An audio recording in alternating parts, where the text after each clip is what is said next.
Tubagus Jody sudah resmi ditetapkan sebagai tersangka atas kasus kecelakaan yang menghilangkan nyawa artis Vanessa Angel dan Bibi Aradiansyah.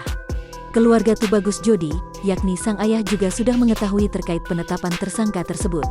Dikutip dari Tribun Bogor, ayah Tubagus Jody, Tubagus Endang Lesmana mengungkap kondisi putranya tak lama setelah kecelakaan maut itu terjadi. Seperti diketahui, kecelakaan maut karena kelalaian Jody itu sudah menewaskan Vanessa Angel dan Bibi Ardiansyah, Kamis, tanggal 4 November tahun 2021. Tak hanya itu, dua orang lainnya, yakni Galadang sang pengasuh pun terluka parah. Atas kelalaiannya, Jody kini sudah ditetapkan sebagai tersangka dan sudah ditahan di Polsek Jombang. Sang ayah, Tubagus Endang mengaku sudah menjenguk Tubagus Jody dalam tahanan. Ketika dijenguk ayahnya, Jody mengakui kesalahan dan kelalaiannya. Pemuda berusia 24 tahun itu juga mengaku siap bertanggung jawab karena sudah sebabkan Vanessa Angel dan Bibi Ardiansyah tewas, serta Gala kini menjadi yatim piatu. Kepada sang ayah, Jody pun mengaku tidak akan melakukan pembenaran atas aksinya.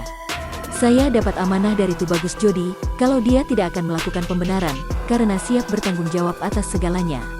Beliau, Vanessa dan Bibi, orang baik, ini adalah kesalahan Jody atas kelalaiannya, ungkap ayah mengutip ucapan Jody. Kemudian, Endang menyebut putranya kini lebih sering melamun di dalam penjara. Jody disebut sang ayah sering didera perasaan bersalah. Rasa syok Jody ini pun diakui Endang sudah terlihat tak lama pasca kecelakaan maut itu terjadi. Endang mengaku setelah kecelakaan Jody langsung menelponnya. Dengan suara bergetar, Jody mengabarkan kalau sudah terjadi kecelakaan parah. Tak hanya itu, Jody pun mengirimkan foto-foto mobil yang ringsek pasca kecelakaan terjadi. Melihat foto-foto tersebut, Endang pun mengaku syok dan tidak bisa berkata apapun. Terus dia ngasih foto. Saya blank, semua syok karena lihat kondisi kendaraan seperti itu, papar Endang. Saya gak bisa bayangkan waktu itu, imbuhnya. Meski begitu, ketika itu, Endang mengaku tak tahu soal kondisi Vanessa Angel dan Bibi Ardiansyah. Dia gak ngasih tahu soal kondisi Vanessa. Dia cuma sarelok posisi, ujarnya.